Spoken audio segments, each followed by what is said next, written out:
महाराष्ट्रासह देशभराच्या अध्यात्म क्षेत्रामध्ये सामाजिक उपक्रम राबवून, माणुसकी जागवून अनेक जण अनेक वेळा चर्चेत येतात. काही जगद्गुरू असे असतात, की जे प्रसिद्धीपासून दूर राहतात, पण त्यांचं काम हे तळागाळातल्या लोकांपर्यंत पोहोचतं आणि मग त्यातून त्यांचा संप्रदाय हा उदयास येतो, चर्चेत येतो. महाराष्ट्रात सुद्धा असंच एक व्यक्तिमत्व आहे, जे गेल्या 40 एक वर्षापासून चर्चेत आलं आणि नुसतं चर्चेत आलं नाही, तर त्यांनी बघता-बघता स्वतःचा रामानंद संप्रदाय उभा केला. आज ते स्वतः जगद्गुरू रामानंदाचार्य नरेंद्राचार्याजी म्हणून ओळखले जात आहेत. आपल्यासोबत दक्षिणपीठ नाणीजधामचे जगद्गुरू रामानंदाचार्य नरेंद्राचार्याजी आहेत.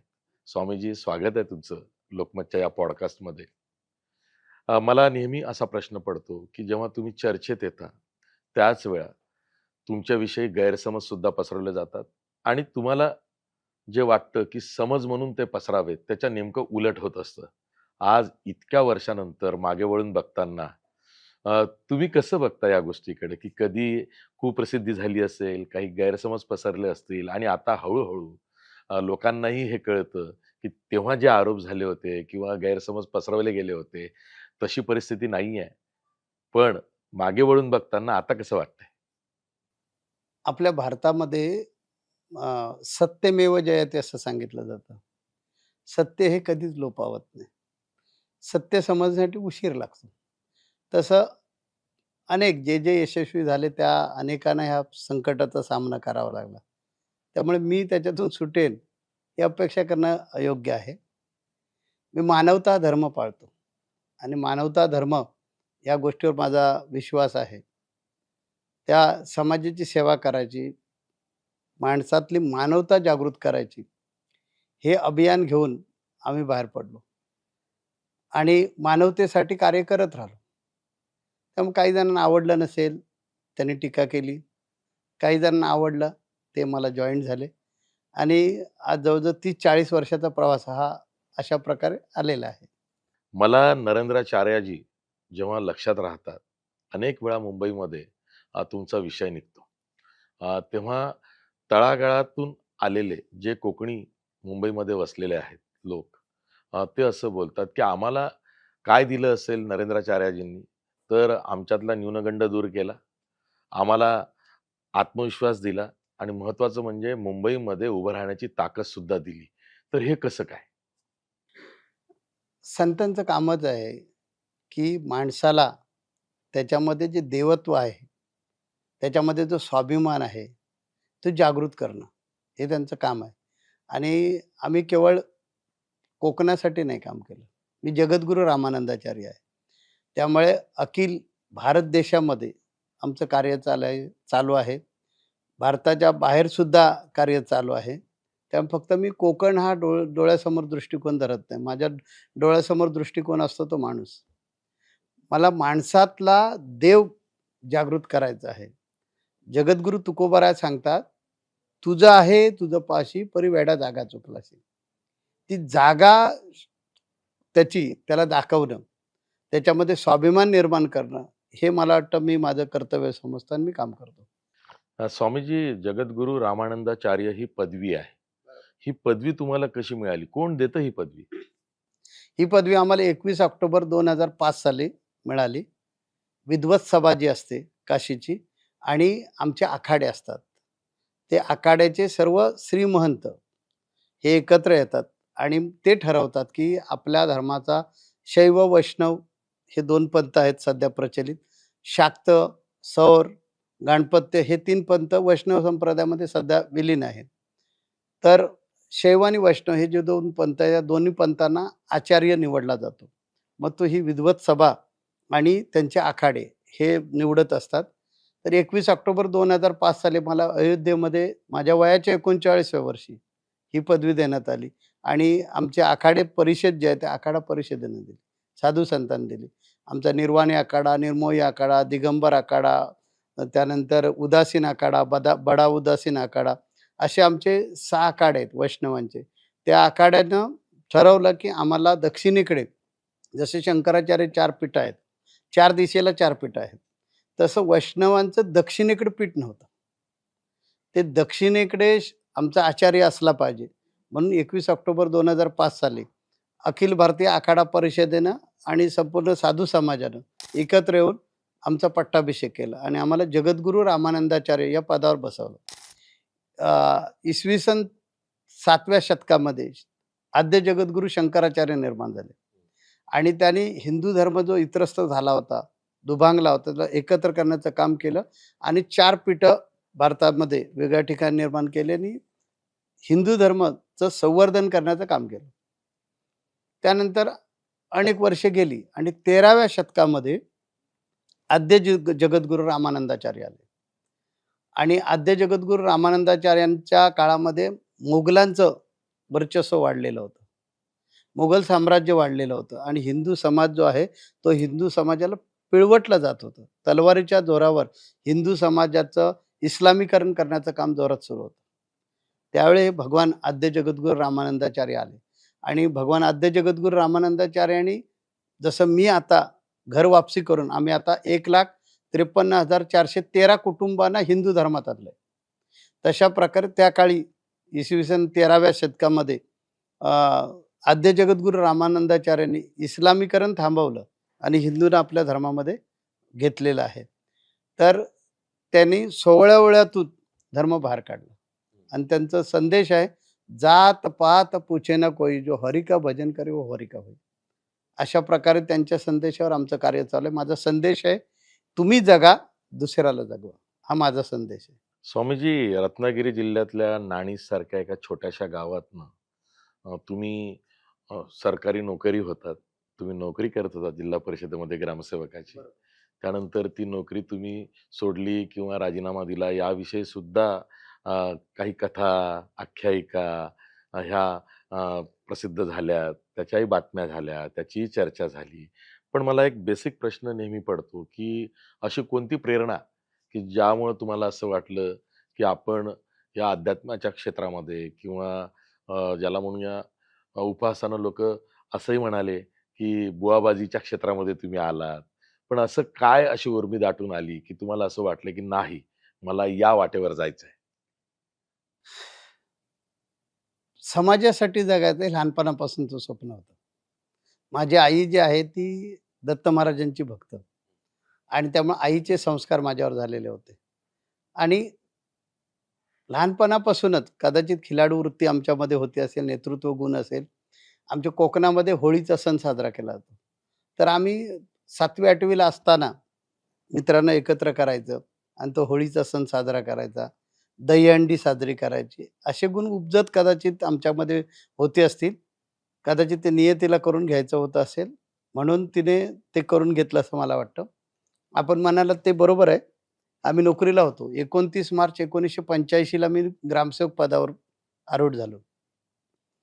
आणि अध्यात्माचा ओढा जो आहे, तो पहिल्यापासून असल्यामुळे आमचं लवकर लग्न केलं आई-वडिलांनी. मामाची मुलगी शोधून दिली आणि एकदा बाबा हा संसारात अडकू दे, म्हणून लग्नही करून दिलं. 85 साली आमचं लग्न झालं.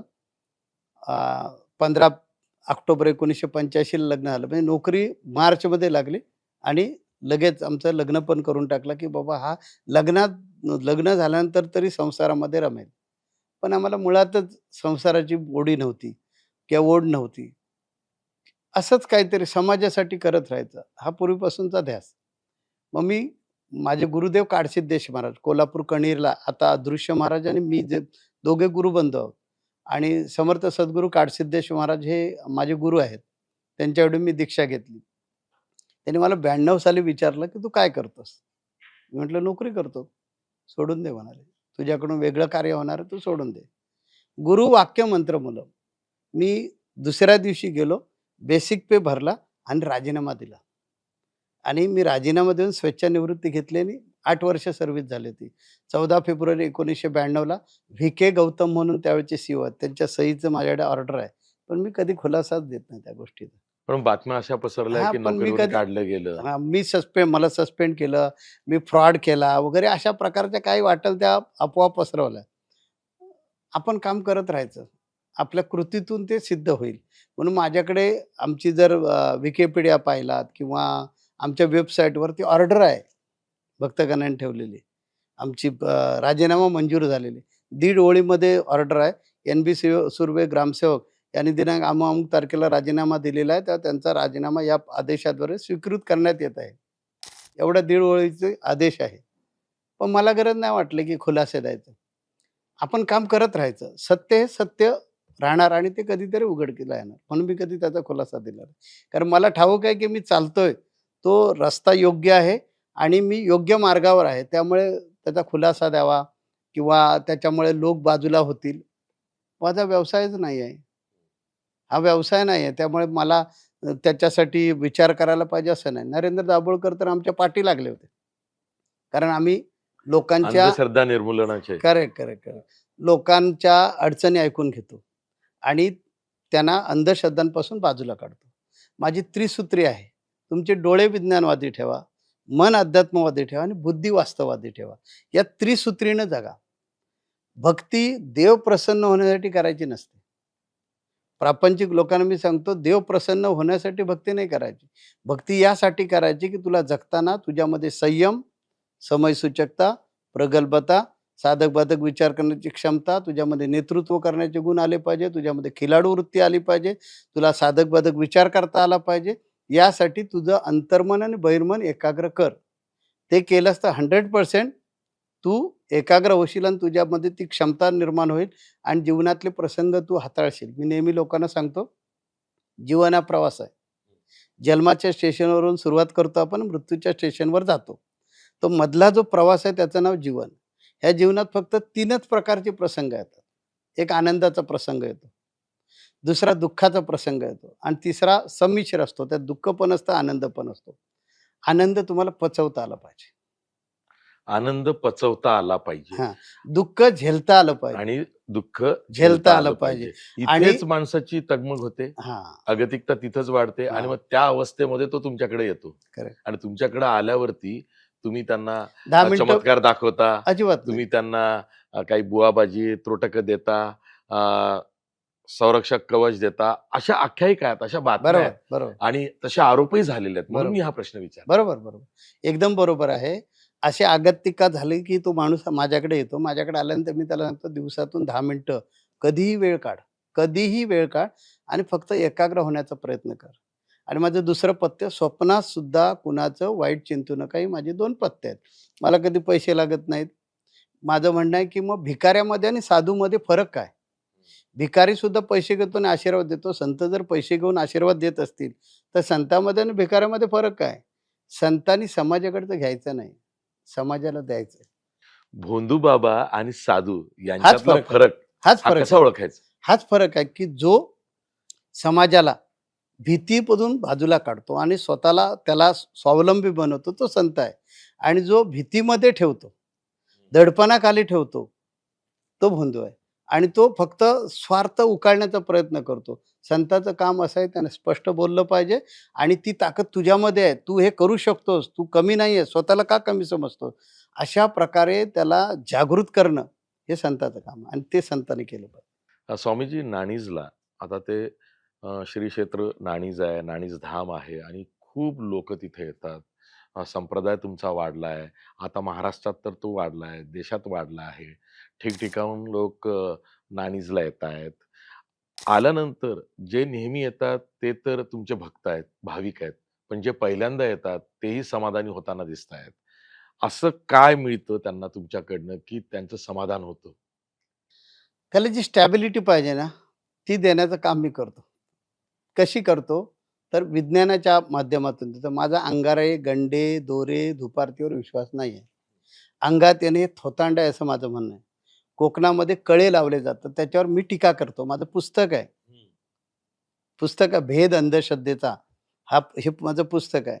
देवाच्या अंगावर जे कळे लावले जातात, त्याच्यावर पाणी सोडलं जातं आणि धूप घालून गाभाऱ्यामध्ये ते हलवलं जातं आणि सांगितलं जातं, "देवा अमुक सोड, तमुक सोड" वगैरे. ही अंधश्रद्धा आहे असं माझं म्हणणं आहे. पाण्याचं बाष्पीभवन झालं की तो कळा पडतो. हां. तिथे देव नाही आहे. ही आपलं अज्ञान आहे. अध्यात्म एक शास्त्र आहे. ते शास्त्रीयदृष्ट्या जर समजून घेतलं, तर तुम्ही अंधश्रद्धेपासून बाजूला राहाल. ते आपल्याला कळत नाहीये. म्हणून शाळा कॉलेजमध्ये अध्यात्मशास्त्र शिकवलं पाहिजे. कारण हे जीवनाशी अत्यंत निगडीत आहे. माणसाला माणूस म्हणून बनवण्याचं काम कोण करत असेल तर अध्यात्म. माझं म्हणणं आहे की विज्ञानाने केली क्रांती, परंतु अध्यात्माशिवाय नाही मनःशांती. ही मनःशांती अध्यात्मच देऊ शकतं. कारण आपल्यामध्ये 4 प्रकारचे नर आहेत. जो बुद्धीचा वापर करत नाही तो वानर आहे.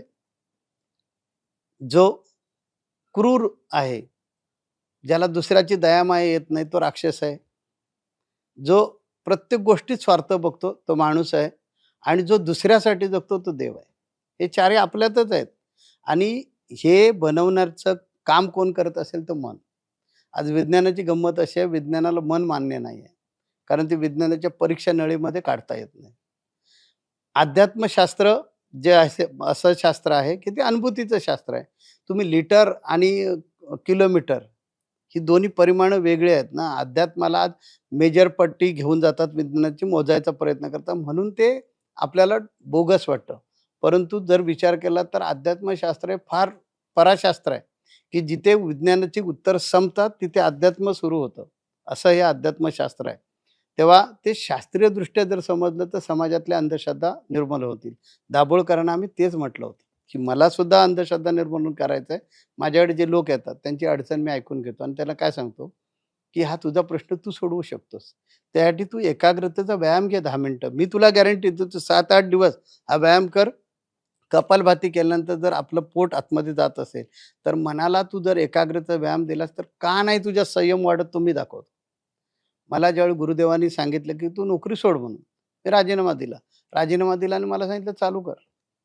तर मला प्रश्न पडला, की माझा आवडीचा विषय विज्ञान आहे आणि गणित. हे शाळेतले माझ्या आवडीचे विषय आहेत. तर मला प्रश्न पडला, मी आता काय सांगणार लोकांना? भक्ती कर. सगळेजणच सांगतात. मी काय वेगळं सांगतो? आणि मग त्याच्यावर मी महिना, 2 महिने अभ्यास केला आणि मग लोकांमध्ये आलो. लोकांमध्ये आलो आणि लोकांना सांगायला लागलो, की तुम्ही 10 मिनिटं वेळ काढा आणि मनाचा व्यायाम करा. बघा तुमच्या जीवनातले प्रश्न सुटतात की नाही, की मगाशी मी आपल्याला सांगितलं, आनंद पचवायचा असतो. दुःख झेलायचं असतं आणि आनंदाने दुःख असा ज्यावेळी प्रसंग असतो, त्यावेळेस स्थितप्रज्ञ राहायचं असतं. स्वामीजी, श्रद्धा आणि अंधश्रद्धा यामध्ये खूप थिन लेयर आहे. कुणाला ती श्रद्धा वाटू शकते आणि कुणाला ती अंधश्रद्धा वाटू शकते. तर श्रद्धा आणि अंधश्रद्धा यातला फरक जर का तुम्हाला कोणी विचारला तर तुम्ही काय सांगत असता? अंधश्रद्धा की ज्या अज्ञानाला पोसतात, अज्ञान विकसित करतात, धाकधपश्या दाखवून तिकडे बळजबरीनं जे विज्ञानाच्या कसोटीवर टिकणार नाही, अशा गोष्टींचे दावे करतात ती अंधश्रद्धा. पण अनेक वेळा काय होतं, की श्रद्धा आणि अंधश्रद्धा यातली जी धूसर रेषा आहे, ती नकळत त्या भक्ताकडनं किंवा भाविकाकडनं आणि गुरु किंवा आचार्याकडनं सुद्धा पुसली जाते आणि मग ती श्रद्धा अ, कधी-कधी अंधश्रद्धा ठरते. अंधश्रद्धा बनते. तर असा प्रसंग तुमच्याही बाबतीत आला असेल, की कधी-कधी भक्त अतिरेक करतात गुरूवर, आचार्यावरती, की आम्ही काही तुम्हाला सोडत नाही. आम्ही काही अ, द तुम्हाला आम्हाला आमचं हे तुम्हाला द्यावंच लागेल. नाही, नाही. कसं असतं, मी नेहमी सांगतो मी गाईड आहे. मी मार्गदर्शक आहे. सल्लागार आहे तुझा. तुझ्या जीवनाची वाट तुलाच चालायची आहे. डोळे विज्ञानवादी ठेवा तीच माझी त्रिसूत्री आहे. माझी त्रिसूत्री काय आहे लोकांना, तुझे डोळे विज्ञानवादी ठेव, मन अध्यात्मवादी ठेव आणि बुद्धी वास्तववादी ठेव, की तुला ते समजलं पाहिजे, की आपण अंधश्रद्धांच्या आहारी जातोय. नाही गेलं पाहिजे, थांबलं पाहिजे. कारण देव मी लोकांना सुरुवातीला असं सांगायचो, काही जणांच्या अंगावर गाठी येतात. मग त्याला देवीची गाठ आली, एखाद्या झाडाला वेगळ्या प्रकारचा आकार आला, की तो देव आला, गणपती आला वगैरे. हे थोतांड गोष्टी आहेत. अशा गोष्टींच्या नादी लागलं नाही पाहिजे. तुमच्यात देव आहे. देव, देव म्हणजे कोण? माझा एक अभंग आहे, कळला नाही, कळला नाही, कळला नाही देव, आम्हा कळला नाही देव. त्याच्यात मी सांगितलं, अणु रेणूत देव आहे. नरेंद्र म्हणे शोधून पाहे. हे चैतन्य जे आहे ते प्रत्येकामध्ये सारखंच आहे, सगळ्यांमध्ये. आणि हे जे चैतन्य आहे, हे चैतन्य समजण्यासाठी ज्यावेळी तुमचा सात्विकता हा स्तर वाढेल, त्यावेळी तुमच्यामध्ये वैराग्य येतं, विरक्ती येते आणि तुम्हाला मग समाजाचं दुःख आहे, ते तुम्हाला समजू लागतं. समाजाच्या दुःखामध्ये तुम्ही सहभागी होता. समाजाची सेवा ही ईश्वरी सेवा आहे. मंदिरात देव नाही, अघ्यारीमध्ये देव नाही आहे, चर्चमध्ये देव नाही आहे. देव कुठे आहे? रंजले-गंजल्यांमध्ये देव आहे. संसारात राहून पुरुष असेल, स्त्री असेल, ते अध्यात्माकडे वळतात. आणि तुम्ही त्यांना सांगतात, की तुम्ही संसार सोडू नका, पण अध्यात्म जपा. हे कसं? असं कुठल्याच ग्रंथामध्ये नाही आहे, की तुम्ही संसार सोडला म्हणजे अध्यात्म होईल. अध्यात्म म्हणजे काय? तर आद्य आत्मा, या चराचरामध्ये एक आद्य आत्मा आहे. त्याला परमात्मा असं म्हणतो, जो चैतन्य रूपानं आहे, जो कणाकणामध्ये वसलेला आहे. त्याची जाणीव तुमच्या मनाला ज्यावेळी होईल, त्यावेळी खऱ्या अर्थानं तुम्ही आध्यात्मिक आहात. त्यासाठी संसार त्याग न करिता, प्रपंच उपाधी न सांडिता, जनामध्ये सार्थकता विचाराची होय. मी लोकांना असं सांगतो, संसार सोडायची गरज नाही. प्रपंचचा त्याग करण्याची गरज नाही. मानपानाचा त्याग करण्याची गरज नाही. त्याच्यातून तुम्ही एवढाच विचार करा, मलाच हात का दिले देवानं? की 84 लक्ष योनी आमच्या अध्यात्मात सांगितलं तर आहेत. त्या 84 लक्ष योनीमध्ये फक्त मनुष्य योनी अशी आहे, की तिला हात दिलेले आहेत. तिलाच स्पेशल बुद्धी दिली आहे. बाकीच्या प्राण्यांना पण बुद्धी आहे, पण आपली बुद्धी स्पेशल आहे. तिलाच स्वतःच्या मनानं कर्म करण्याचा अधिकार दिलाय या मनुष्य योनीला. त्याच योनीला इतरांपेक्षा लाज वाटते. ही सगळी आयुधं आहेत जीवन सुधरवण्यासाठी. स्वतःचं जीवन सुधरवा आणि इतरांचं जीवन सुधरवा. ह्याच्यासाठी तू माणूस म्हणून जन्माला आलेला आहे. म्हणून "नर करणी करे तो नर का नारायण बन जाय" म्हणून सांगितलेलं आहे. तर आपल्यामध्ये ते सामर्थ्य, आणि ते सामर्थ्य आपण विसरलेलो असतो. ते गुरूंचं काम आहे. तुमचं सामर्थ्य तुम्हाला दाखवणं. आमच्या वेदांनी सांगितलेलं आहे तत्वमसी, म्हणजे ते तत्वच तूच आहेस. अहम ब्रह्मास्मी, म्हणजे मीच ब्रह्म आहे. दुसरा वेद सांगतो तत्वमसी, म्हणजे ते तत्व तूच आहे. अयं ब्रह्म, म्हणजे आपण सर्वच ब्रह्म आहोत. ब्रह्म म्हणजे परमात्मा, म्हणजे परमेश्वर. आपल्या सगळ्यांमध्ये परमेश्वर आहे. फक्त ती बघण्याची दृष्टी आपली नसते, ती संत देतात. म्हणून संतांकडे आहेत. स्वामीजी, 1992 पासूनचा जर का आपण काळ बघितला, तर आता आपण 2026 मध्ये आहोत.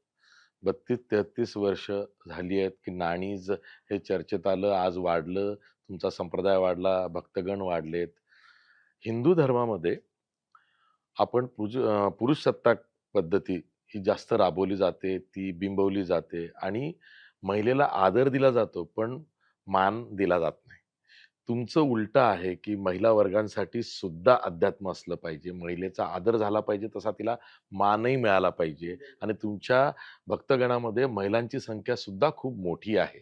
तर हे कसं काय? याला एक मानवी दृष्टिकोन लागतो, की नाही, महिलांचा आदर जसा झाला पाहिजे, तसाच तिला मान-सन्मानही मिळाला पाहिजे आणि पुरुष जे करतो, तेही महिलेला करता आलं पाहिजे. तर हे कसं काय? कारण फार रेअर असं होतं, की आपण इतरत्र बघतो, की महिलेला एक तर उपहासानं टोचलं जातं, नाही तर तिला अति आदर दिला जातो, पण तिला मान दिला जात नाही, तिला मानाचं पद दिलं जात नाही. बरोबर. आम्ही मराठवाड्यामध्ये, आमचं मराठवाड्यामध्ये एक पीठ आहे. तर मराठवाड्यामध्ये मुलींसाठी वेद पाठशाळा सुरू केल्या. बरं. महाराष्ट्र म्हणजे आमचं नाणीज पीठ जिथे आहे, तिथे मुलांसाठी वेद पाठशाळा आहे. म्हणजे ब्राह्मण आणि ब्राह्मणेतर मुलांना वेद शिकण्याचा अधिकार असला पाहिजे.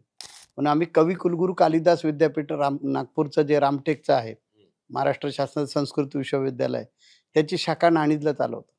आणि तिथे हिंदू धर्मातील सर्व जातीच्या मुलांना आम्ही पुरोहित बनवतो 2 वर्षाचा सिलेबस शिकवून. का तर आमची संस्कृती टिकली पाहिजे. संस्कार टिकले पाहिजे. संस्कार टिकले तरच तुमची संस्कृती टिकेल, आणि संस्कृती टिकली तरच तुमचा धर्म टिकणार आहे. तर ते आज जवळ-जवळ आम्ही 16-17 वर्ष काम करतोय. तसं ह्या जूनपासून आम्ही मुलींसाठी सुद्धा वेदपाठ शाळा काढलेल्या आहे. आणि माझं म्हणणं, स्त्रियांना सगळ्या क्षेत्रामध्ये अधिकार असला पाहिजे.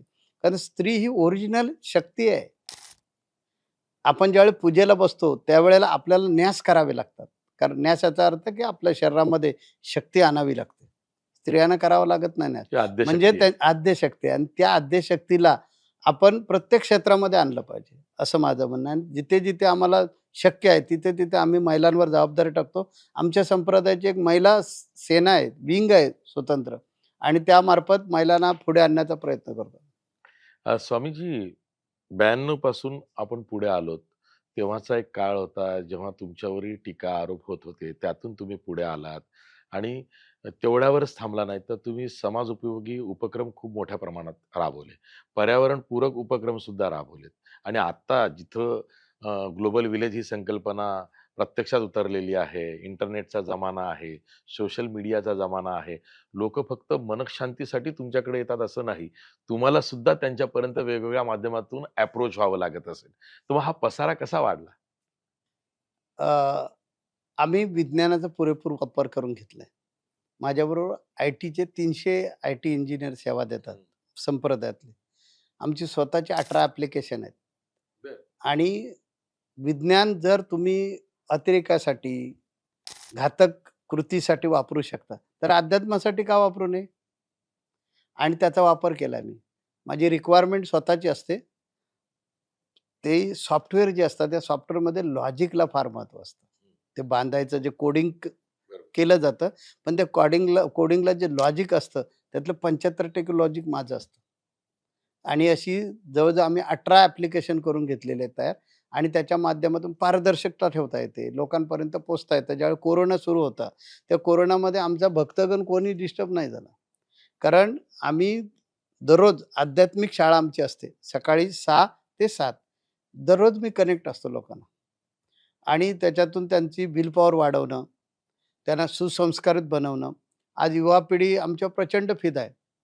ही युवा पिढी हे सगळं काम करते. युवा सेना आमची आहे, महिला सेना अशा वेगळ्या आहेत आणि त्या काम करत असतात आणि सगळी सामाजिक कामं आणि पूर्ण निस्वार्थी. म्हणजे आमच्याकडे सी-बी-एस-ई बोर्डाचं नर्सरी ते ग्रॅज्युएशनपर्यंत कॉलेज आहे.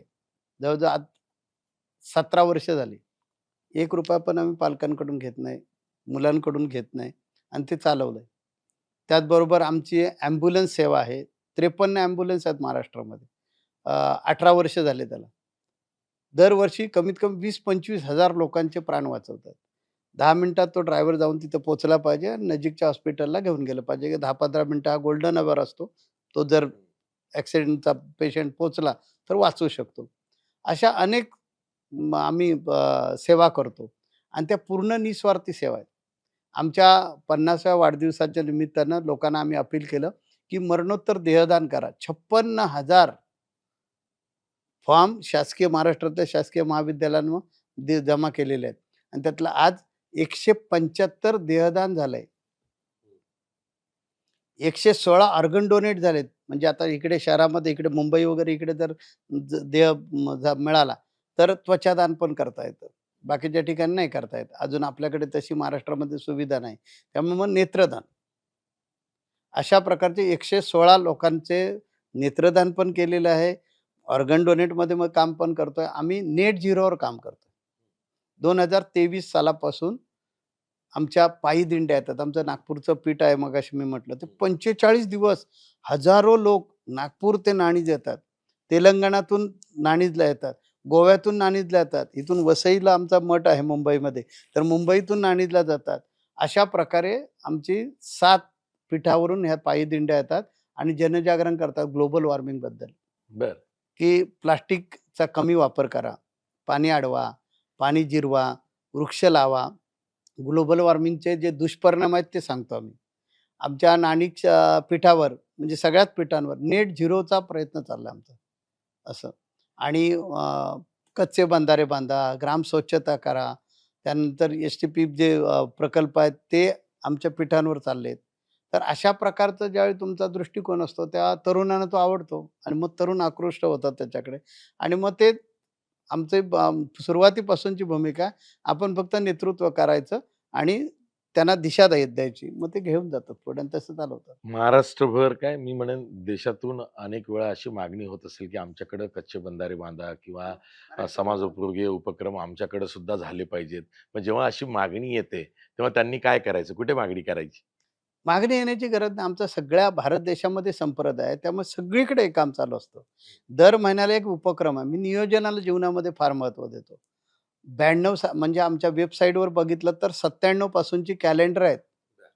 97 सालापासून मी कॅलेंडर पहिलं माझी दिनचर्या ठरवतो. 365 दिवसाची आणि ती 1.5 वर्ष अगोदर तयार होते. म्हणजे फॉरवर्ड फॉरवर्ड प्लॅनिंग म्हणतो आपण. हां. मी नियोजनाला फार महत्त्व देतो. तुमच्या जीवनामध्ये नियोजन असेल तरच तुम्ही जीवनामध्ये सक्सेस होणार. तुमचा जो तुमच्यासाठी वेळ थांबत नाही कधी. त्या वेळेवर तुम्हाला स्वार होता आलं पाहिजे. आणि विधायक जर कार्य तुम्ही हातामध्ये घेतलं, निस्वार्थी असेल, त्याच्यामध्ये तुमचा व्यक्तिगत काही फायदा नसेल, तर समाज तुमच्या पाठीमागे उभा राहतो आणि काम करत असतो. आम्ही एका खेडेगावातून आज संपूर्ण जगभर पसरलोय. त्याचं प्रमुख कारण हेच आहे, की लोकांना माहिती आहे, की हे स्वतःसाठी काही करणार नाहीत. जे करणार ते समाजासाठी करणार. पण आता नाणीजला सर्व क्षेत्रातली मोठी-मोठी लोकं येतात. अभिनेते येतात, राजकारणी येतात. मी तुमचं बरचसं साहित्य बघितलं. त्यामध्ये पंतप्रधान नरेंद्र मोदी असतील, देशाचे गृहमंत्री अमित शहा असतील, सरसंघचालक मोहन भागवत असतील, इतरही नेते मंडळी आहेत, मंत्रीगण आहेत. तुम्ही राजकारण्यांच्या अवतीभवती असतात, ते तुमच्या अवतीभवती येतात. हे कसं काय? मी धर्मगुरू आहे ना. हो. धर्मगुरू असल्यामुळे जो आध्यात्मिक आहे त्यांच्या गाठीभेटी तर होणारच. आणि सामाजिक काम आहे ना, सामाजिक कार्य आहे आणि त्या कार्याच्या अनुषंगानं गाठीभेटी होत असतात. पण तरी तुम्ही कधी कोणाला निवडणुकीत किंवा कसा पाठिंबा नाही दिला? कधी विचारला जातो असं? राजकारण हा माझा विषय नाही. मी सांगतो मला राजकारणातलं फारसं काय कळत नसतं. पण कधी असं विचारलं जातं, की तुम्ही आमच्या नावानं पाठिंबा तरी जाहीर करा? असं मी कधी करत नाही. पण हिंदुत्व जे आहे, हिंदुत्व जगण्यासाठी प्रयत्न धर्मगुरूंनी केले पाहिजे. आज बांगलादेशची परिस्थिती काय, की आम्ही तिथे अल्पसंख्याक झालेलो आहोत आणि त्यामुळे आज अत्याचार किती वाढलेत. त्या हिंदू वाचण्यासाठी राजसत्ता जी आहे, त्या राजसत्तेनं लक्ष दिलं पाहिजे हिंदू धर्म वाचण्यासाठी आणि त्यामुळे जे हिंदुत्ववादी विचाराचे आहेत, त्यांना साथ आमचे अनुयायी देत असतात आणि त्यात गैर काही नाही आहे. कारण हिंदू धर्म वाचला नाही, तर संपूर्ण जगातून तो हद्दपार होईल. आज इस्रायलची परिस्थिती काय यहुदी लोकांची. त्यांचा एक पण देश नाही आहे. आता तो जो राहिलाय तो अस्तित्वासाठी त्यांची लढाई चालली आहे. आमची पण ती स्थिती येणार आहे. कारण जगामध्ये कुठलाही हिंदू राष्ट्र राहिलं नाही. नेपाळ होतं तेही संपलं. आम्ही तर पूर्वीपासून देश स्वतंत्र झाल्यापासून निधर्मवादी आहोत. हिंदूंचं राष्ट्र कुठे आहे? म्हणून तर मी ज्यावेळेला ह्या पदावर बसलो, तेव्हा माझी पहिली घोषणा आहे, हिंदू धर्म खतरे में है. आणि हिंदू धर्माला जर वाचायचं असेल, तर सभी हिंदुओं में एकता हो. पण हिंदूंमध्येही जी कट्टरता येते, की तुम्हाला तुमच्या धर्माचा आदर पाहिजे, धर्म वाढला पाहिजे, ती इच्छा तुमच्यात पाहिजे. हिंदू धर्म जी जीवन पद्धती हिंदू धर्मानुसार आहे, ती तुमची आचरणात आली पाहिजे. पण मग दुसऱ्याच्या धर्माचं खच्चीकरण करणे किंवा त्याच्यावरती चालून जाणे किंवा त्याचा उद्धार करणे, हे रोज आपण बघतो. यावर तुमचं म्हणणं काय? बघा, मला तरी वाटत नाही, की हिंदू हा सहिष्णू माणूस आहे. हां. आतापर्यंत दंगली झाल्या, बॉम्बस्फोट झाले, त्याच्यामध्ये कोण आहेत? हे हिंदूंमध्ये नाही. सोरटी सोमनाथ लुटण्यासाठी आलेला मोहम्मद जो आहे, गजनीचा मोहम्मद जो आहे, त्याला 26 वेळा सोडलं. जर हिंदूंच्या रक्तामध्ये आक्रमण असतं, तर हिंदूंची ही स्थिती झाली नसती. मुंगीवर पाय ठेवला, की मुंगी पण चावते. मी धर्मगुरू आहे. मी 1,53,530 लोकांना हिंदू धर्मामध्ये आणलंय. पण त्यातला एक पण मुसलमान माणूस नाहीये किंवा ख्रिश्चन नाहीये. तेव्हा आम्ही धर्मांध नाहीये लोक. आमच्या धर्माचा स्वाभिमान असणं हे आवश्यक आहे. नाहीतर तुमचं अस्तित्व संपून जाईल. आज मुसलमानांचे अनेक देश आहेत, ख्रिश्चनांचे अनेक देश आहेत. ख्रिश्चनांचं ईसाईकरण जे चालू आहे, किती सुप्तपणे हिंदू धर्माला संपवलं जातं. त्यांनी पहिलं शैक्षणिक क्षेत्र घेतलं, निवडलं आणि शैक्षणिक क्षेत्रामधून तिथूनच विषवल्ली पेरायला सुरुवात केली. शैक्षणिक क्षेत्र तुम्ही निवडलं, त्यांना फक्त शिक्षण द्या ना त्या मुलांना. तिथेच तुम्ही येशू शिकवताय आणि हिंदू धर्माबद्दल नफरत शिकवताय. ही चुकीची गोष्ट आहे. आज ह्या अजेंड्यावर मी काम करतोय. घरवापसी अजेंड्यावर काम करतोय म्हणून मी पाहिलं, की हे लोक अज्ञानाचा फायदा घेतात. परिस्थितीचा फायदा घेतात आणि धर्मांतर करतात. हे किती गैर आहे? का? तरी वोट बँकेचं राजकारण करायचं आहे त्यांना. ज्यावेळेला गोव्यामध्ये पोर्तुगीज आले, त्यांनी 450 वर्ष राज्य केलं. त्यांनी जे धार्मिक संस्था आणली आणि त्या धार्मिक संस्थेचं न्यायालय निर्माण करून आमच्या हिंदूंचे अधिकार काढून टाकले आणि हिंदूंची मंदिरं, हिंदूंच्या प्रार्थना, हिंदूंच्या सगळ्या गोष्टीवर अंकुश आणला आणि हिंदू संकटात आला. आज गोव्यामध्ये अशी कितीतरी गावं आहेत, की तिथे एक पण हिंदू दिसणार नाही.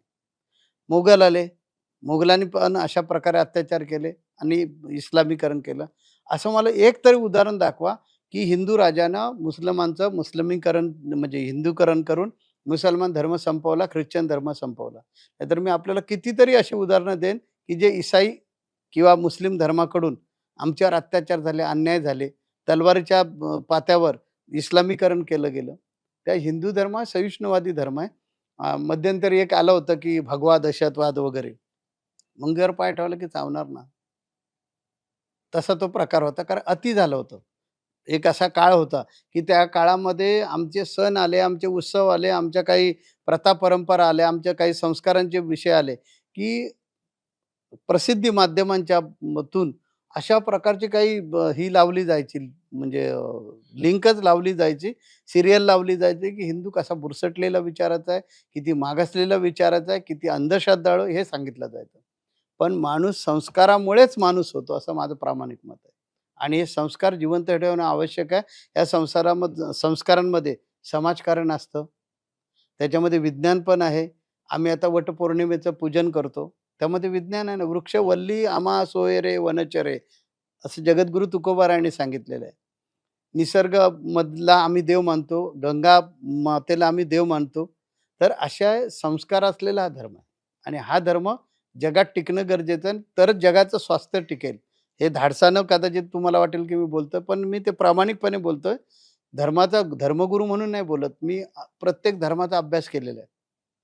आणि त्याच्यातून मी सांगतो, जगामध्ये जर शांती टिकायला पाहिजे असेल, तर हिंदू धर्म जगणं गरजेचं आहे. कारण जगाला विश्वबंधुत्व, शांती फक्त हाच धर्म शिकवू शकतो.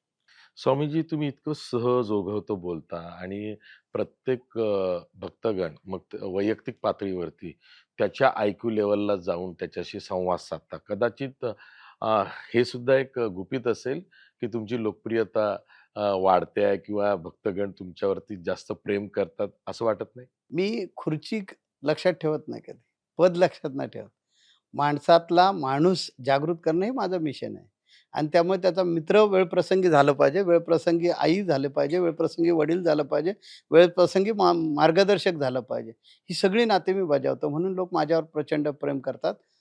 बऱ्याच लोकांना मी नावानिशी ओळखतो. भारत देशातले करोडो लोक सानिध्यात येतात.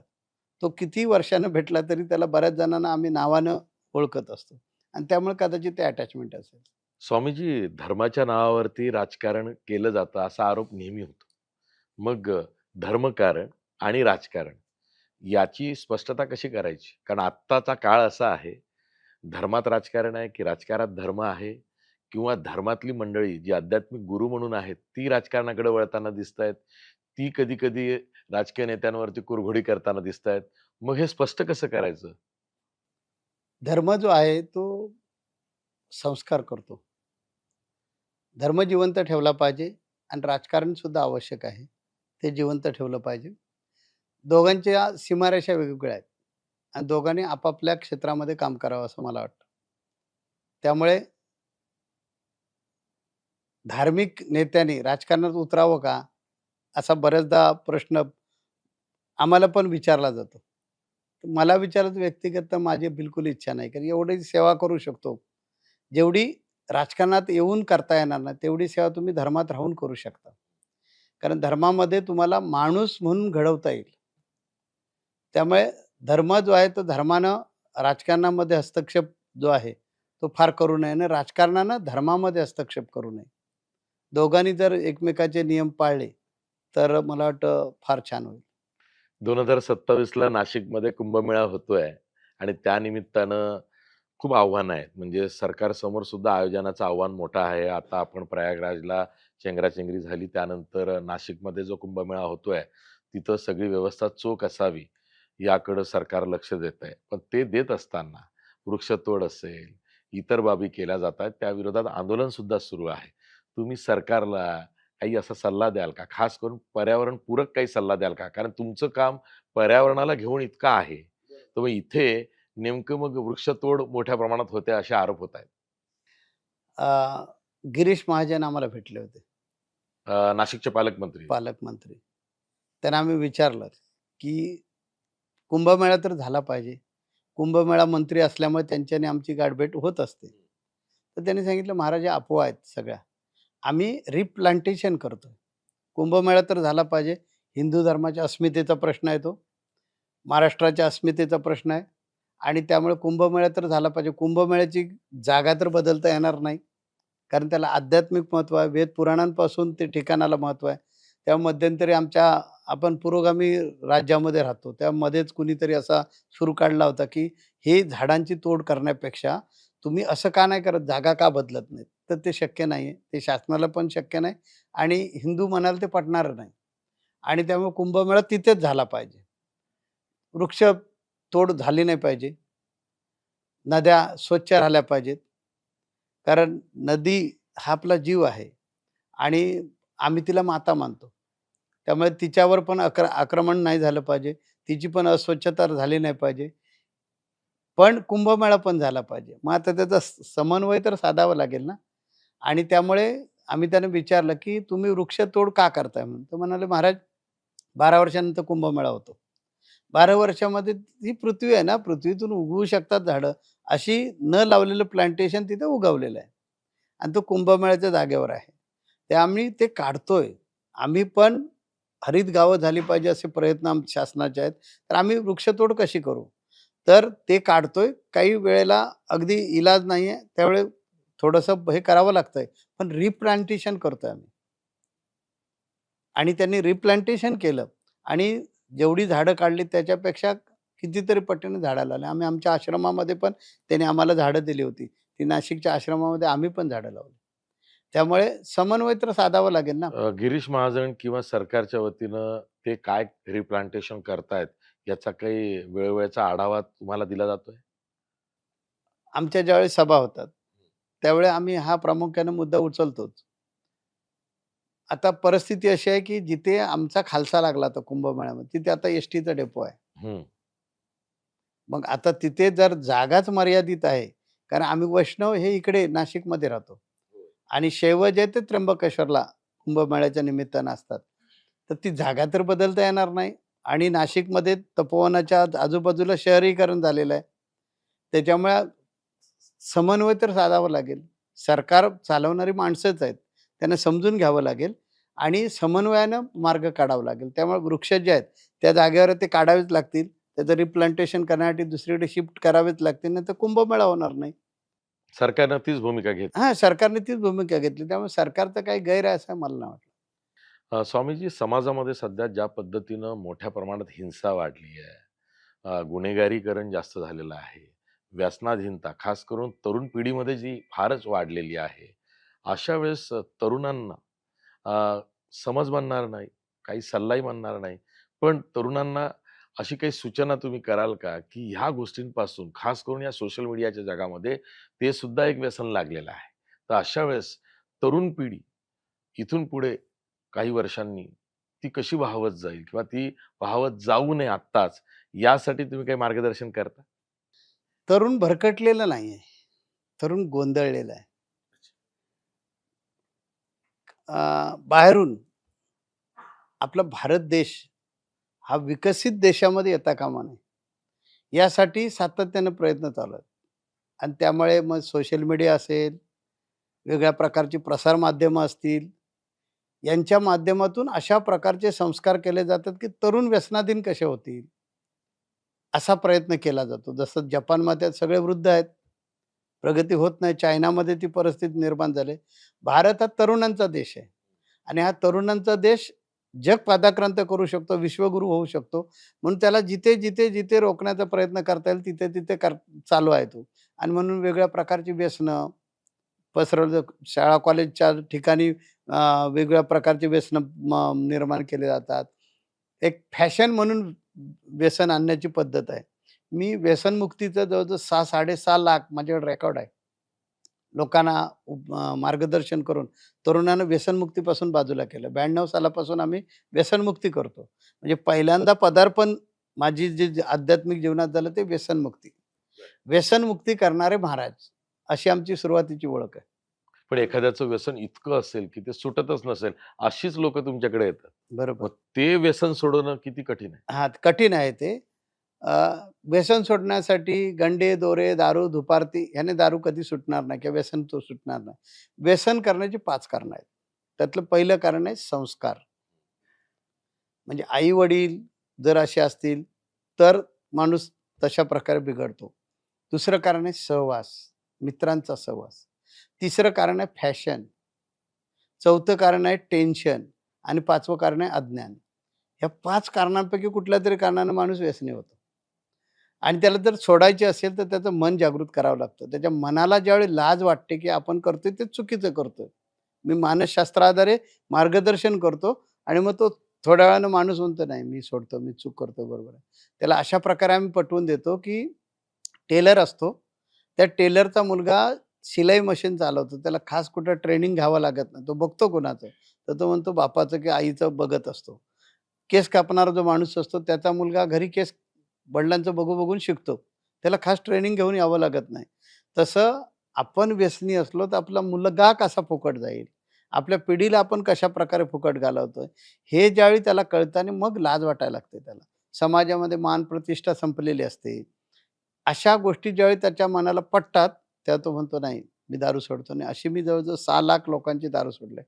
आमच्या कॅलेंडरमध्ये आता पण ते आहे कॅलेंडर प्रसिद्ध झालेलं. प्रत्येक महिन्याला एक व्यसनमुक्तीचा दिवस असतो आणि त्या दिवशी कमीत कमी 700-800 लोक असतात, भारत देशातून सगळीकडून आणि त्या व्यसनमुक्तीच्या लोकांना त्यावेळी फुल टाईट होऊन आलेले असतात. शेवटची आहे, परत पिता येणार नाही म्हणून. मग त्याला आदल्या दिवशी आणून थोडं व्यसन त्याचं म्हणजे उतरलं, की मग मार्गदर्शन करायला सुरुवात करतो. आणि ज्यावेळी त्याला अशा प्रकारचं त्याला भीती घालून काही उपयोगाचं नाही. त्याच्या मनाला कळलं पाहिजे. मनाला ज्यावेळेस पटेल ते त्यावेळी तो सुटणार.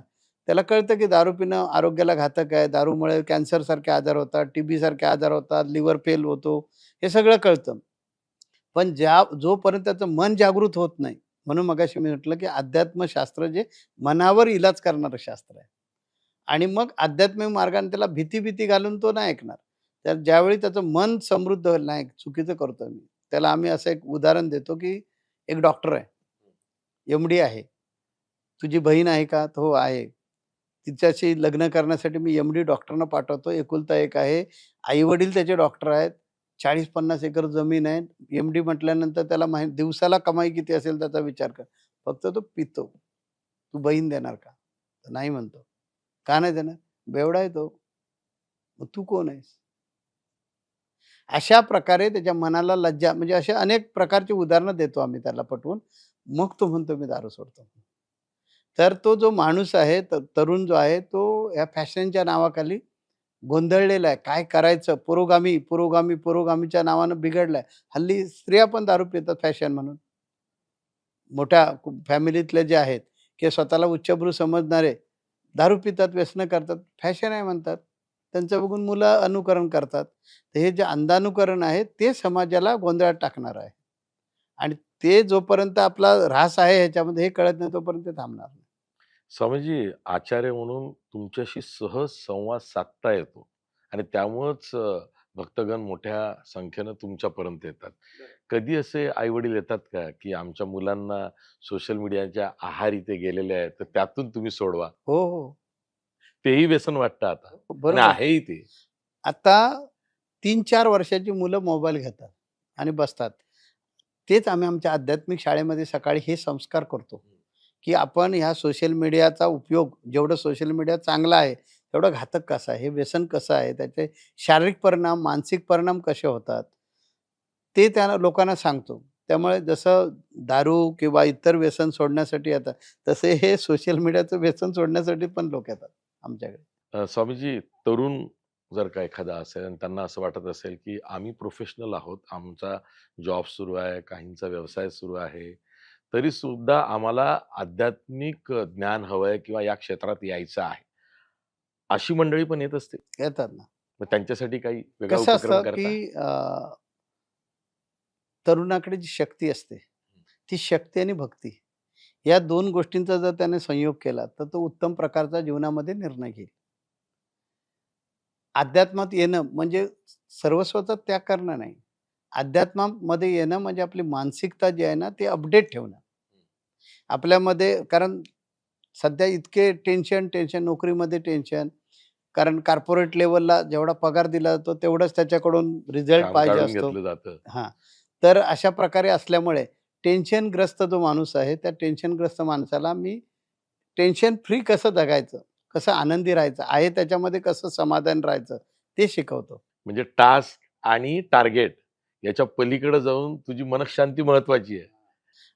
आणि मनःशांती जर त्याची चांगली असेल, तर आपला त्याचा जो टास्क आणि टार्गेट ते पण तो सिद्ध करू शकतो किंवा हासिल करू शकतो. कारण त्याच्यामध्ये ती पेशन निर्माण होतात, दृष्टी निर्माण होते. आलेला प्रसंग हाताळायचा कसा ते त्याला कळत असतं. समोरच्या कस्टमरशी कसं बोललं पाहिजे ते त्याला कळत असतं आणि त्यामुळे तो बरोबर त्याला कॅच करतो. स्वामीजी, मी मुंबईमध्ये फिरत असताना अनेक असे तुमचेच भक्तगण बघतो, की जे खिशाला सुरक्षा कवच त्यांनी लावलेलं असतं. तर यातल्याच एका भक्तगणाला मी विचारलं, की "हे काय आहे?" तर त्यांनी सांगितलं, की "हा पेन नाहीये, हे आमचं सुरक्षा कवच आहे, जे स्वामीजींचं आहे." तर मग ते सुरक्षा कवच का दिलं जातं आणि त्याचं मूल्य घेतलं जातं का? हे कवच जे आहे, त्याला तुम्ही कवच म्हणतो, तो आमचा बॅच आहे. बरं. हां, त्याला वेगळ्या भाषेमध्ये प्रत्येकजण म्हणतो. ती कधी आपण पाहिलत का? की त्याच्यावर काय आहे? त्याचा एक संदेश आहे. तुम्ही जगा, दुसऱ्याला जगवा. माझं सांगणं आहे, या कृतीचं जर प्रत्येकानं अवलंबन केलं, तर जगामध्ये शांती लाभेल. विश्वशांती या करण्याची गरज नाही. प्रत्येकानं मला जसं जगण्याचा अधिकार आहे, तसा इतरांना सुद्धा जगण्याचा अधिकार, हे मनावर बिंबवलं, तर मला वाटतं जगामध्ये जी अशांतता निर्माण झाली ती थांबेल. ह्याचा संदेश वाहणारे ते वाहक आहेत सगळे आणि त्याचा तो बॅच आहे. जो तो आपापल्या पद्धतीने त्याला सांगतो. आता राहिला पैशाचा प्रश्न. हे जे साहित्य आहे, हे साहित्य मी कधी विकत नाही. जगद्गुरू नरेंद्राचार्य महाराज संस्थान ट्रस्ट आहे. त्या ट्रस्टवर मी ट्रस्टीसुद्धा नाही. किंवा हे जे साहित्य हे ट्रस्टमध्ये विकलं जातं, त्याचा वेगळा फर्म आहे. त्याच्यातून ते हे केलं जातं. आता तुम्हाला ग्रंथ हवा आहे, पुस्तकं पाहिजेत आध्यात्मिक ज्ञानाची, तर प्रेस आमचा नाही ना स्वतःचा किंवा कागद आमच्याकडे तयार होत नाही. त्याची जी किंमत असेल ती घेणार ना ते, असं. तो त्यांचा व्यवसाय, माझा काही संबंध नाही. स्वामीजी, तुमचा जो रामानंद संप्रदाय आहे किंवा नाणीज धाम आहे, इथून पुढचे 10 वर्ष हा सगळा आवाका कोणत्या दिशेनं कसा वाढेल, काय बघता? आमच्या संप्रदायाचा संदेश आहे सेवा, साधना आणि आचरण. ही त्रिसूत्री आहे संप्रदायाची. तर समाजासाठी जगत राहा. जसं ज्ञानेश्वर महाराजांनी पसायदान मागितलं. आता विश्वात्मक हे देवे म्हणजे विश्वाच्या कल्याणासाठी जो त्यांनी प्रयत्न केला. ज्ञानेश्वर माऊली वैष्णवच आहेत. तेव्हा जगाचं कल्याण व्हावं, विश्वाचं कल्याण व्हावं, विश्वात शांती प्रस्थापित व्हावी, यासाठी जिथे सेवा जी करणं शक्य आहे, ती करण्याचा आमचा प्रयास राहणार. आता आम्ही 41 प्रकारच्या सेवा करतो समाजासाठी. जेवढ्या अजून करता येतील तेवढ्या करण्याचा प्रयत्न करणार आणि समाजामध्ये आनंद पसरला पाहिजे, शांती पसरली पाहिजे, हे माझं मिशन आहे. जगद्गुरू रामानंदाचार्य, शंकराचार्यजी हे सरकारी व्यासपीठावर जास्त दिसत नाहीत किंवा तुम्ही सरकारपर्यंत जास्त अप्रोच होतही नाहीत आणि तशा बातम्या पण मी तरी फारशा वाचल्या नाहीत. असं का? कारण हा मोह तुम्ही कसा आवरता? राजकारण हे क्षेत्रच वेगळं आहे आणि अध्यात्म हे क्षेत्र वेगळं आहे. मला काही शासनाकडे मागायचं नाही. माझ्या गरजाच काही नाही. हे आहे एक ड्रेस, ना त्याला काही किस्सा आणि मला व्यक्तिगत जीवन नाही आहे आणि त्यामुळे मला काहीच मागायचं नाही ना. सरकारकडे मला अनुदान द्या, मला अमुक द्या, मला तमुक द्या, असं काही मागायचं नाही. लोकांचं कार्य आहे, लोकं चालवतात. आता आमची सी बोर्ड आहे. नर्सरीपासून ग्रॅज्युएशनपर्यंत आज 10-15 वर्ष आम्ही चालवतो. ₹1 सुद्धा गव्हर्नमेंटकडे कधी फंड्स मागितले नाही आम्ही. 53 ॲम्ब्युलन्स आहेत. ह्या 53 ॲम्ब्युलन्सला खर्च तर येत असणार. पण ज्यावेळेस समाजाला कळतं, की अरे हे सगळं फुकट आहे. म्हणजे असे सुद्धा लोक आहेत समाजामध्ये, की ते ॲम्ब्युलन्स ड्रायव्हरचा पगार, गाडीचा मेंटेनन्स, ती 25-30 लाखाची गाडी, हे सगळं खर्च होतं.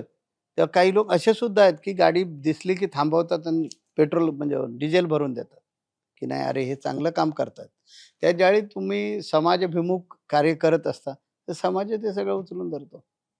स्वामीजी, तुम्ही इथं आलात आणि आमच्या या नव्या वास्तूमध्ये पहिल्यांदा तुमच्यासारखी व्यक्ती जी ऋषितुल्य आहे, ती आलेली आहे आणि मी सुद्धा माझ्या नव्या पॉडकास्टची सुरुवात तुमच्यापासून केलेली आहे. लोकमतमध्ये तुम्ही आलात त्याबद्दल आम्ही आभारी आहोत. मस्त.